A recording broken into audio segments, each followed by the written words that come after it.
HSC পরীক্ষা দিতে যাচ্ছ কিন্তু কমপ্লিটিং সেন্টেন্সের ভীতি এখনো কাটেনি, তাদের জন্য আজকের এই ক্লাসটি খুবই কার্যকরী হবে ইনশাল্লাহ। আজকের এই ক্লাসের মধ্য দিয়ে এইচএসসি তে কমপ্লিটিং সেন্টেন্স কিভাবে অ্যান্সার করবে তার সম্পূর্ণ একটা ওভারভিউ প্লাস একটা ফাইনাল সাজেশন দিয়ে দিব। সো কথা না বাড়িয়ে আমরা আলোচনায় চলে যাচ্ছি। অবশ্যই একটু বন্ধু বান্ধবদের ক্লাসে মেনশন করে দিবে। প্রথমেই দেখো, কমপ্লিটিং সেন্টেন্স এটা এমন একটা টপিক, আসলে বিশ্ববিদ্যালয় ভর্তি পরীক্ষা থেকে শুরু করে এইচএসসি পরীক্ষার তোমাদের একটা মোস্ট অফ দ্য মার্ক এখানে থেকে যায়, যেখানে মোস্ট অফ দ্য স্টুডেন্ট ভালো করতে পারো না। প্লাস বিশ্ববিদ্যালয় ভর্তি পরীক্ষার ক্ষেত্রেও এই কমপ্লিটিং সেন্টেন্স টপিকটা বেশ কার্যকরী। সো আমরা এখানে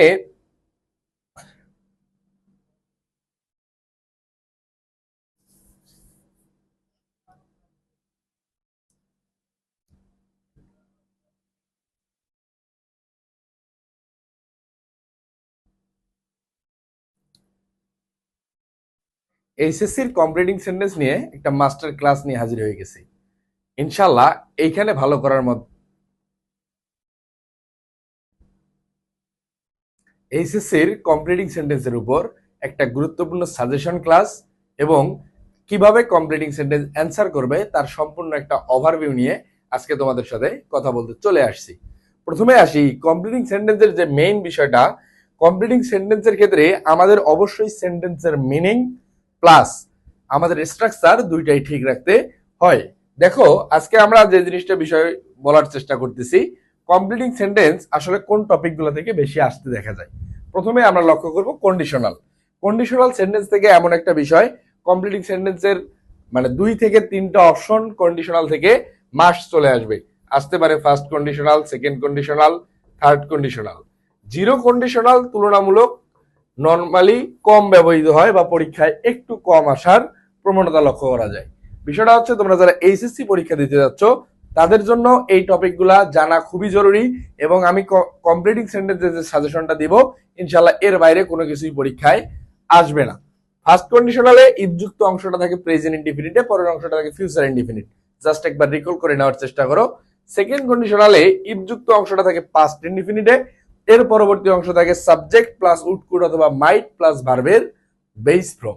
এবং থার্ড কন্ডিশনালটা কি থাকে ভাই, এখানে ইফযুক্ত অংশটা থাকে হচ্ছে পাস্ট পারফেক্টে, ইফযুক্ত অংশটা থাকে পাস্ট পারফেক্টে, এর পরবর্তী অংশে সাবজেক্ট প্লাস উড কুড অথবা মাইট প্লাস হ্যাভ প্লাস ভার্বের পাস্ট পার্টিসিপল। এবং জিরো কন্ডিশনালের ক্ষেত্রে আমরা যে জিনিসটা লক্ষ্য করি, জিরো কন্ডিশনালের ইফযুক্ত অংশটাও প্রেজেন্ট ইনডিফিনিটে থাকে, পরবর্তী অংশটাও প্রেজেন্ট ইনডিফিনিটে থাকে এবং এখানে চিরন্তন সত্য বা আমাদের সায়েন্টিফিক্যালি প্রুভেন কোনো বিষয় চলে আসে। এরপরে যে বিষয়টা আমরা দেখতেছি, it is time, it is high টাইমের ব্যবহার। It is time, it is high টাইমের পরে যদি সাবজেক্ট থাকে তাহলে বসে হচ্ছে ভার্বের পাস্ট ফর্ম, আর যদি সাবজেক্ট না থাকে বসে টু প্লাস ভার্বের বেস ফর্ম। এরপরে আমরা আই উইশ এর ব্যবহার আসতে দেখি, হু হুইজ দ্যাট, অর্থাৎ এই যে সেন্টেন্স কানেক্টর গুলা বা ক্লোজ কে কানেক্ট করার জন্য আমরা যেগুলো ব্যবহার করি এগুলোর ব্যবহারও কিন্তু কমপ্লিটিং সেন্টেন্সে চলে আসে। So that, in order that এর ব্যবহার চলে আসবে। এরপরে দেখো as though, as if, since, এক্ষেত্রে অ্যাজ দো অথবা অ্যাজ ইফ এর প্রথম অংশ যদি প্রেজেন্ট ইনডিফিনিটে থাকে পরবর্তী অংশ হয় হচ্ছে পাস্ট ইনডিফিনিট, এবং প্রথম অংশ যদি পাস্ট ইনডিফিনিটে থাকে এর পরবর্তী অংশ হবে কি পাস্ট পারফেক্ট। আমি জাস্ট যে টপিক কয়েকটা নাম বলতেছি এই টার্ম কয়েকটা পড়ে যাও, কমপ্লিটিং সেন্টেন্সে এর বাইরে কিছু আসবে না ইনশাল্লাহ।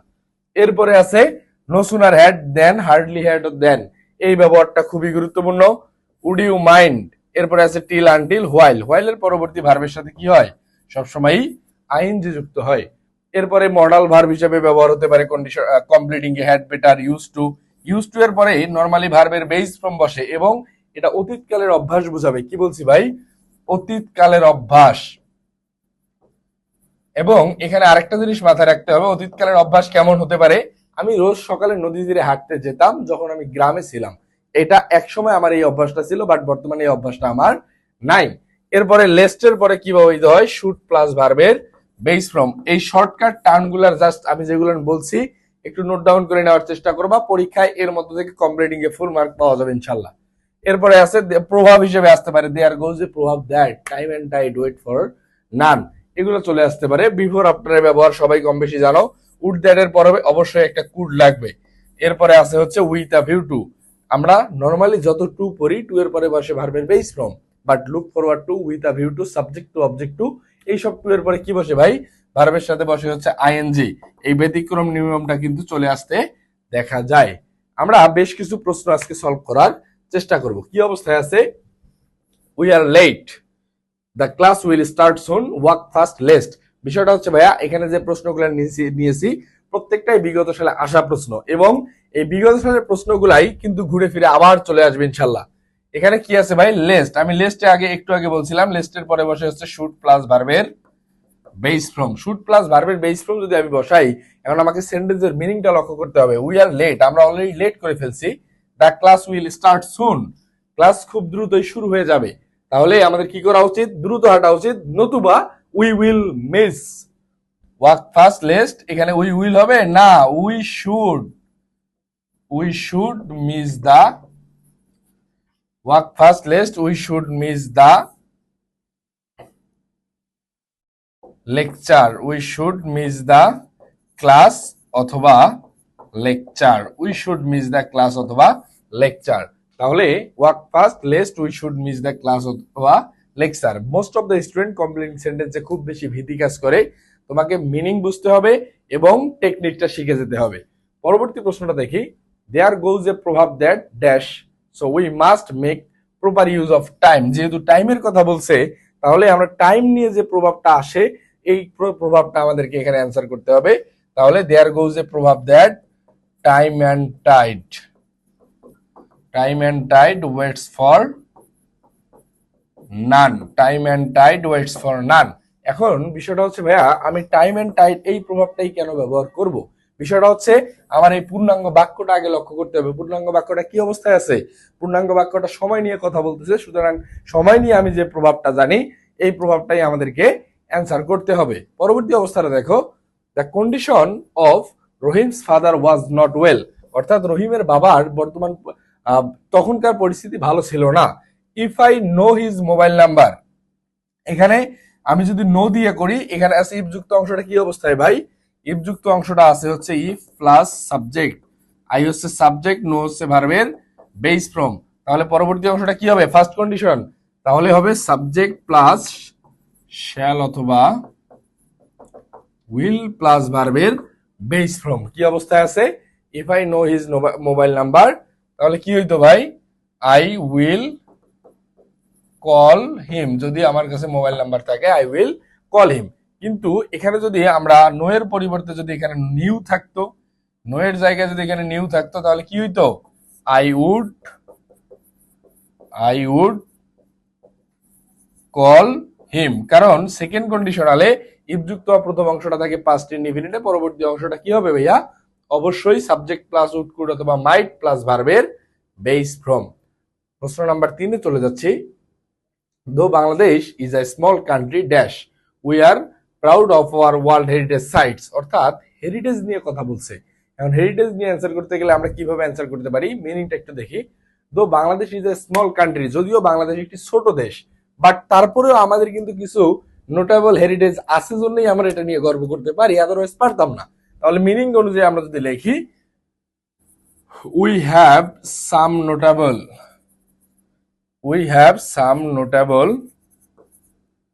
heritage sites.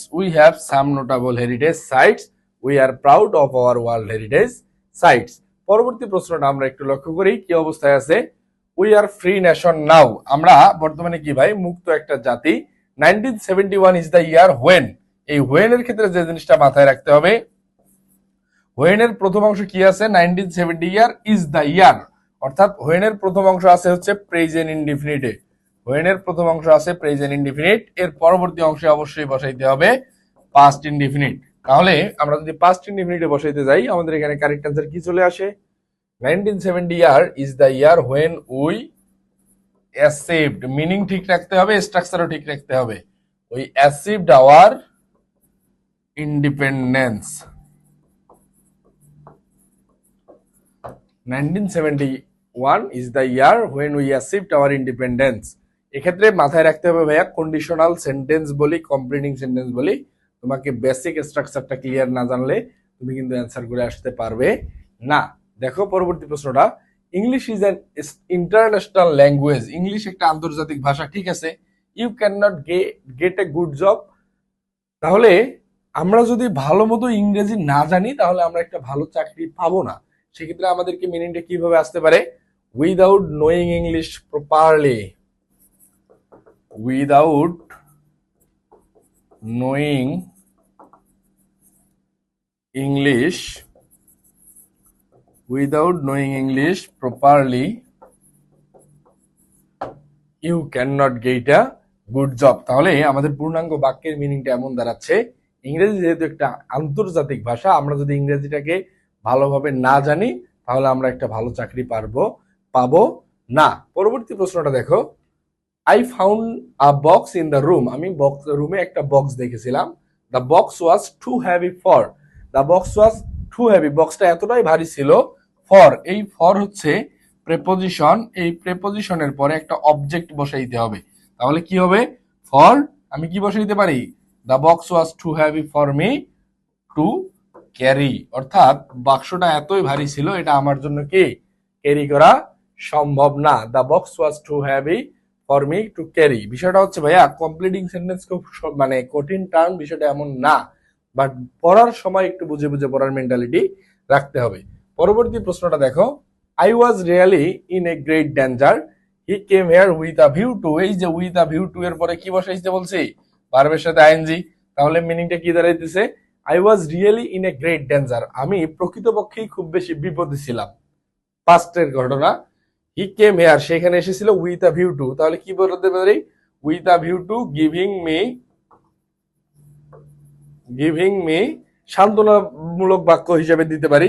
সে আমাকে এখানে এসেছিল কি দেওয়ার উদ্দেশ্যে? সান্ত্বনা দেওয়ার উদ্দেশ্যে। With a view to giving me কনসোলিডারেট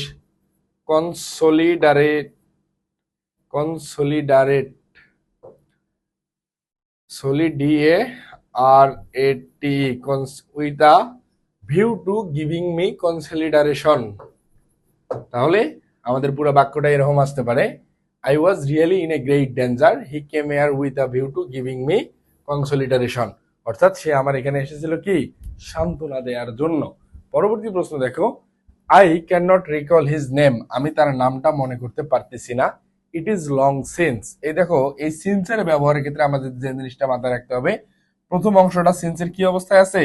প্রেজেন্টে আছে, প্রেজেন্ট ইনডিফিনিটে আছে, তার মানে পরেরটা হবে হচ্ছে পাস্ট ইনডিফিনিট।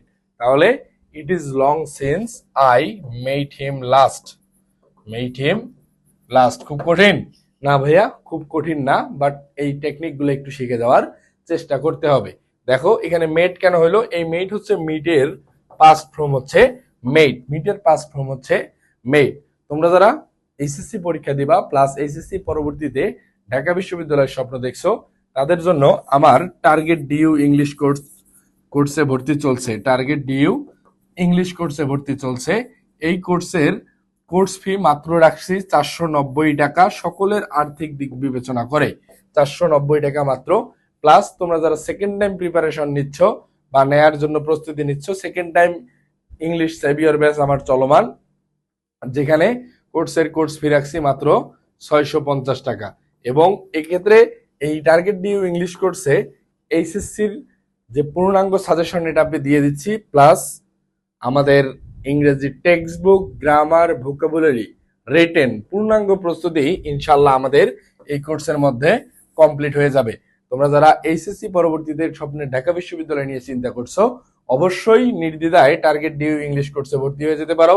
ইনশাল্লাহ খুব ভালো কিছু হবে, স্বপ্নের ঢাবিয়ান তুমি আমার সাথেই হবে ইনশাল্লাহ।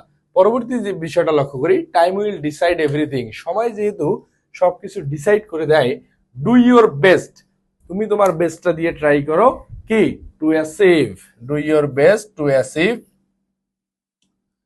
Do your best to achieve a good result, do your best to achieve a good result. তাহলে time will decide everything, do your best to achieve a good result. এবং এই টার্গেট ডিউ এর যে ইংরেজি কোর্স আমাদের এখানে 490 টাকার রাখার যে মেইন উদ্দেশ্য, সেটা হচ্ছে ভাইয়া গ্রামের প্রত্যন্ত অঞ্চল থেকে যারা ঢাকা বিশ্ববিদ্যালয়ের স্বপ্ন দেখে, এক্ষেত্রে কিন্তু প্রধান যে বাধা এই সাবজেক্টটা কিন্তু ভাইয়া ইংরেজি। প্রতি বছর 70 থেকে 80% শিক্ষার্থী ইংরেজি অংশে পাস মার্ক তুলতে পারে না, এবং এই পাস মার্ককে ডিঙ্গানোই আমাদের প্রধান লক্ষ্য ইনশাল্লাহ। সো অবশ্যই নির্দ্বিধায় এনরোল করে ফেলতে পারো। আমরা পরবর্তী প্রশ্নটা লক্ষ্য করি। দেখো, Samudra Haque is a great journalist. Samudra Haque কি ভাইয়া? একটা গ্রেট বা মহৎ নাম করা journalist. Do you know where? এই হোয়ার যখন থাকবে, হোয়ার ক্লোজ মার্কার যদি থাকে, সেক্ষেত্রে তোমাকে অবশ্যই প্লেস নিয়ে আসতে হবে। তাহলে প্লেস নিয়ে আসলে আমি কি লিখতে পারি? Do you know where he was born? Do you know where he was born? তাহলে প্রশ্নগুলো কি খুব কঠিন? না, বাট আমাদের মনের দ্বিধা কাটতেছে না, বা আমাদের বেসিক ক্লিয়ার না থাকার কারণে কিন্তু ভাইয়া আমরা এগুলো বারবার ভুলে যাচ্ছি। এবং তোমাদের উদ্দেশ্যে আমি এতটুকু নিশ্চয়তা দিচ্ছি যে ভাইয়া, আমি টার্গেট ডিইউ এবং এইচএসসি প্লাস, আমরা এখানে যে জিনিসটা লক্ষ্য করতেছি, দেখো এখানে আমাদের প্রথম স্লাইডটাতে একটু চলে যাই। এইচএসসি প্লাস এবং টার্গেট ডিইউ আমাদের প্রত্যেক দিনে ফ্রি লাইভ ক্লাস চলমান। প্রত্যেক দিন ফ্রি লাইভ ক্লাস হচ্ছে আমার অফিসিয়াল ফেসবুক পেজ সাইদ সজীব এবং গরিবের পাঠশালা থেকে। সাইদ সজীব এবং গরিবের পাঠশালা থেকে আমাদের প্রত্যেক দিন লাইভ ক্লাস চলমান, এবং এই লাইভ ক্লাসগুলো হয় হচ্ছে সন্ধ্যা 7:30 লাইভ ক্লাসগুলো হয় হচ্ছে সন্ধ্যা 7:30, যেখানে আমাকে ডিরেক্ট প্রশ্ন করার সুযোগ থাকতেছে। অবশ্যই তোমরা সাইদ সজীব ফেসবুক পেজ এবং গরিবের পাঠশালা ফেসবুক পেজটিতে ফলো দিয়ে রাখবে। প্রত্যেকদিন সন্ধ্যা 7:30 আমি ইংরেজি ক্লাস নিয়ে হাজির হওয়ার চেষ্টা করব। প্লাস এইচএসসি পরীক্ষার পূর্ব মুহূর্ত পর্যন্ত যত ফ্রি গাইডলাইন সেশন ক্লাস নেওয়া প্রয়োজন সবকিছুই তোমরা আমার এই দুইটা পেজ থেকে পেয়ে যাবে ইনশাল্লাহ। তোমরা সকলেই বন্ধু বান্ধবদের মেনশন করে দিবে। প্লাস কমপ্লিটিং সেন্টেন্সের আজকের আলোচনাটুকু কেমন লাগলো বন্ধু বান্ধবদের মেনশন করে দিবে। প্লাস আজকের আলোচনাটুকু কেমন লাগলো সেগুলা অবশ্যই কমেন্ট সেকশনে জানাবে। দেখা হবে পরবর্তী কোনো আলোচনায়। সে পর্যন্ত সকলে ভালো থেকো, সুস্থ থেকো, এবং তোমাদের স্বপ্নের যে প্রস্তুতি চলছে এইচএসসি পরবর্তীতে স্বপ্নে ঢাকা বিশ্ববিদ্যালয়ের, সেই প্রস্তুতিকে আরো শানিত করতে থাকো। সেই প্রত্যাশায় আজকে এখানেই বিদায় নিচ্ছি। আল্লাহ হাফেজ, আসসালামু আলাইকুম।